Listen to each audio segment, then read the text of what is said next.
Hola, hoy vamos a hablar de las hormonas que regulan el metabolismo. ¿Listos? Comencemos.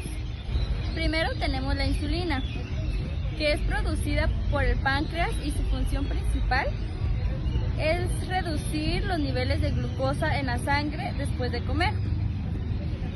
Facilita que la glucosa entre las células para ser utilizada como energía o ser utilizada como grasas. ¿Y qué pasa cuando los niveles de la glucosa en la sangre son bajos? Pues ahí entra en juego el glucagón, también producido por el páncreas. Su función es aumentar el nivel de glucosa en la sangre al estimular la estimulación del glucógeno estimulado en el hígado.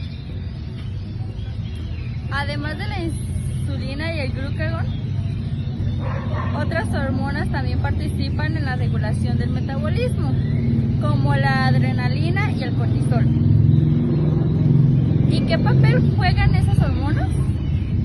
La adrenalina, también conocida como la epinefrina, se libera en situaciones de estrés o emergencia. Aumenta la liberación de glucosa en la sangre y ayuda a preparar el cuerpo para la acción en lo que llamamos la respuesta de lucha o huida. Por otro lado, el cortisol producido por las glándulas suprarrenales ayudan a mantener los niveles de glucosa en la sangre durante periodos de ayuno prolongado, y también tiene efectos graves en la descomposición de grasas y proteínas para obtener energía. Y no olvidemos la tiroxina, producida por la glándula tiroides, que regula la velocidad del metabolismo basal, controlando cuánto calor se produce y cuánta energía se gasta en reposo.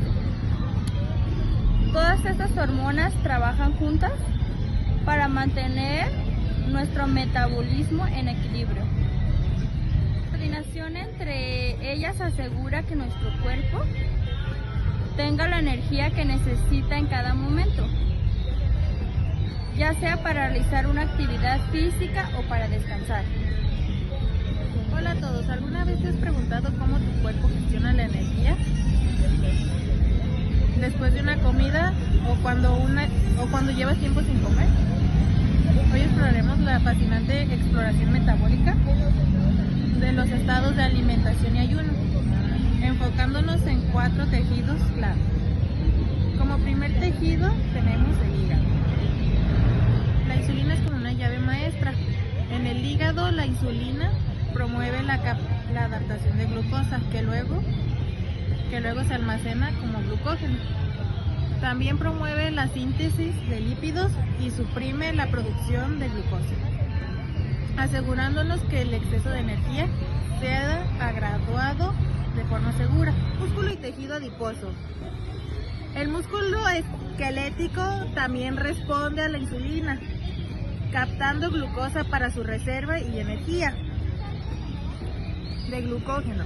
Mientras tanto, el tejido adiposo capta los lípidos y glucosa, transformándolos y almacenándolos eficientemente como triglicéridos o grasas corporales. Y el cerebro, a diferencia de otros, el cerebro es un grupo dependiente, y en este estado simplemente sigue captando y utilizando glucosa para su constante y alto requerimiento energético, sin depender directamente de la insulina para la captación. Transición del ayuno. ¿Pero qué pasa cuando la comida ya fue digerida? Entramos en el estado de ayuno. Los niveles de glucosa en sangre comienzan a disminuir y la liberación de insulina se suprime. Ahora necesitamos generar nuestra propia energía. Hígado ayuno. El hígado toma el rol central para mantener el suministro vital de glucosa al cerebro. Activa la glucogenólisis y la gluconeogénesis. Además, el hígado comienza a producir cuerpos acetónicos a partir de ácidos grasos, tejido adiposo y músculo. El tejido adiposo libera sus reservas y su forma de ácidos grasos. Estos ácidos grasos se convierten en la principal fuente de energía para casi todos los tejidos, el músculo esquelético y el hígado, ahogando la poca glucosa disponible. El músculo también puede comenzar a usar cuerpos acetónicos. Ayuno y cetonas. El cerebro sigue usando glucosa para la medida que el ayuno se prolonga. Comienza a utilizar también los cuerpos cetónicos producidos por el hígado. Este es un mecanismo de supervivencia crucial, ya que reduce drásticamente la cantidad de glucosa que el cuerpo necesita producir, protegiendo las proteínas nutricionales. Hola, tal vez se pregunten cómo es que cambia el metabolismo durante el estrés. Cuando estamos estresados, el cuerpo entra en un modo de emergencia para ayudarnos a reaccionar rápido. El cerebro envía una señal y se liberan hormonas como lo son la adrenalina y el cortisol. Estas hormonas son las encargadas de ordenar al cuerpo conseguir energía de inmediato. Primero se libera glucosa. El hígado y los músculos guardan glucógeno, una forma de azúcar de reserva. Con la señal de estrés, este glucógeno se transforma rápidamente en glucosa y se libera al torrente sanguíneo. La glucosa es el combustible rápido que usan el cerebro y los músculos para actuar con rapidez. Al mismo tiempo, el cuerpo también aumenta la liberación de ácidos grasos. Las células de grasa rompen sus reservas en ácidos grasos y glicerol, un proceso llamado lipólisis. Los ácidos grasos viajan por la sangre hacia los músculos y otros tejidos, donde se usan como combustibles para mantener una actividad prolongada si es necesario. Estas dos vías, que son obtener glucosa y liberar ácidos grasos, trabajan juntas. La glucosa da energía inmediata y los ácidos grasos aportan energía sostenida. Es una respuesta muy útil cuando necesitas huir o pelear, o cuando tu cuerpo interpreta que hay una emergencia. Sin embargo, si el estrés es constante y no solo puntual, estas respuestas se mantienen activas demasiado tiempo. Entonces, el cortisol puede elevar los niveles de azúcar en sangre de manera crónica y favorecer el almacenamiento de grasa, lo que puede causar la obesidad, el diabetes y problemas cardiovasculares. Tal vez se pregunten qué es lo que podemos hacer.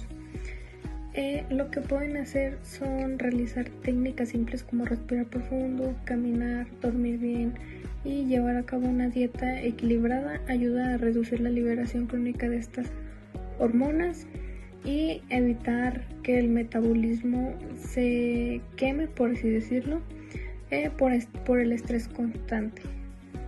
Y pues en resumen, el estrés acelera el metabolismo para liberar la glucosa y ácidos grasos y así darnos energía rápida y sostenida. Es útil a corto plazo, pero dañino si se vuelve crónico. Por eso manejar el estrés es también cuidar nuestra salud metabólica. Ahora hablaremos sobre el metabolismo en la inanización, que se divide en 3 fases. La primera fase es de alerta, que es de 24 horas a 48 horas. El cuerpo usa la glucosa para almacenarla en el hígado y músculos como fuente de energía principal. Fase 2 de adaptación, que es desde el tercer día. Al agotarse el glucógeno, el hígado realiza gluconeogénesis, que produce glucosa desde proteínas musculares y grasas para alimentar el cerebro. También empieza a degradar grasas en ácidos grasos y cetonas. Fase 2, que es de adaptación desde el tercer día. Al agotarse el glucógeno, el hígado realiza gluconeogénesis, que produce glucosa desde proteínas musculares y grasas para alimentar el cerebro. También empieza a degradar grasas en ácidos grasos y cetonas. Fase 3 de agotamiento, que se realiza unas semanas después. El cuerpo reduce el uso de proteínas para proteger órganos y se basa casi exclusivamente en grasas y cetonas. Si continúa en los órganos se daña, suponiendo un riesgo vital. Vamos a hablar del metabolismo postprandial, que ocurre en nuestro cuerpo después de comer. Después de disfrutar una rica comida, nuestro cuerpo se pone en marcha. El metabolismo postprandial es el conjunto de procesos que ocurren cuando los nutrientes de nuestros alimentos se absorben y empiezan a ser utilizados. Imaginen que es como una orquesta de cada instrumento realizando su papel. Cuando comemos especialmente carbohidratos, esto se convierte en glucosa, que es como el combustible de nuestras células. Pero ¿cómo llega esa glucosa a nuestras células? Aquí entra la insulina, una hormona producida por el páncreas. La insulina es como la llave que abre las puertas de las células para que la glucosa entre y se use como energía o se almacene. Durante este periodo, nuestro cuerpo está en modo de almacenamiento. La glucosa que no se usa inmediatamente se guarda como glucógeno en el hígado y los músculos, como una reserva de energía, y el exceso se acumula y se convierte en grasa que se almacena en el tejido adiposo para usarla más adelante. Una correcta regulación del metabolismo postprandial es esencial. Si este proceso falla, podemos tener problemas como la diabetes tipo 2, donde la insulina no funciona bien y los niveles de glucosa se mantienen altos. Por eso llevar una dieta equilibrada y hacer ejercicio es fundamental para mantener todo en orden. Sí, así que la próxima vez que comas, recuerda este gran proceso. Bueno, en este espacio les hablaré sobre el metabolismo postabsortivo. Les voy a explicar cómo consiste este. Después de comer, nuestro cuerpo pasa por dos fases. Primero absorbe los nutrientes y luego, unas horas después, entra en lo que llamamos estado postabsortivo. Esto ocurre cuando ya no llega comida nueva al intestino y el cuerpo necesita usar sus reservas para mantener la energía. Piensa en tu cuerpo como una casa con un depósito de emergencia. Mientras hay comida en la mesa, usamos esa energía. Cuando la mesa está vacía, abrimos el depósito. En el cuerpo, el depósito principal es el glucógeno, que es la azúcar almacenada en el hígado y los músculos, y las reservas de grasa en el tejido adiposo. Aquí la pregunta que nos hacemos es: ¿qué pasa hormonalmente? Cuando pasan varias horas sin comer, baja la insulina y sube el glucagón. Esta señal hace que el hígado rompa el glucógeno y libera la glucosa al torrente sanguíneo para mantener el azúcar estable. Si las reservas de glucógeno se agotan, el hígado empieza la gluconeogénesis. Fabrica glucosa nueva a partir de componentes como aminoácidos y glicerol. Al mismo tiempo, el tejido adiposo realiza lipólisis. Descompone los triglicéridos en ácidos grasos y glicerol.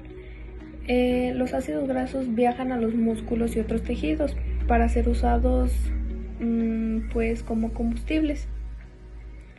El glicerol puede servir para fabricar más glucosa en el hígado. Si el ayuno continúa por más tiempo, el hígado transforma algunos ácidos grasos en cuerpos cetónicos que el cerebro y el corazón pueden utilizar como una fuente alternativa de energía. Esto es normal y útil, permite que el organismo pues funcione entre comidas, pero también explica por qué comer con demasiada frecuencia o llevar dietas inadecuadas puede alterar pues este equilibrio. Mantener horarios regulares, elegir alimentos que sacien, por ejemplo, como proteínas, fibras, grasas saludables. También controlar el estrés ayuda a que este proceso ocurra pues de forma saludable. Y pues en resumen, el estado postabsortivo es cuando el cuerpo recurre a sus reservas, que son el glucógeno y grasa, regulado por una disminución de insulina y aumento de glucagón. Esto para pues mantener energía hasta la próxima comida. Como último punto abordaremos el metabolismo en el ayuno. Es un proceso fascinante. Involucra una serie de adaptaciones metabólicas diseñadas para mantener el cuerpo funcionando sin ingesta continua de alimentos. Inicialmente, tras unas pocas horas sin comer, el cuerpo comienza a agotar sus reservas de glucógeno que se almacena en el hígado y en los músculos. El glucógeno se descompone en glucosa que se utiliza como fuente de energía inmediata. También, a medida que el ayuno se prolonga, el cuerpo recurre a la glucogenólisis, un proceso en el cual se produce glucosa después de fuentes no carbohidratadas, como aminoácidos y glicerol. Este proceso ayuda a mantener los niveles de glucosa en sangre para asegurar que el cerebro y otros órganos vitales tengan suficiente energía. En ayunos aún más prolongados, el cuerpo entra en un estado de cetogénesis. Aquí el hígado comienza a descomponerse las grasas almacenadas en ácidos grasos, que luego se convierten en cuerpos cetónicos. Estos cuerpos cetónicos, como el beta hidroxivirato con la cetoacetato y la acetona, se utilizan como una fuente de energía de alternativa, que es especialmente para el cerebro, que puede funcionar eficientemente como acetonas.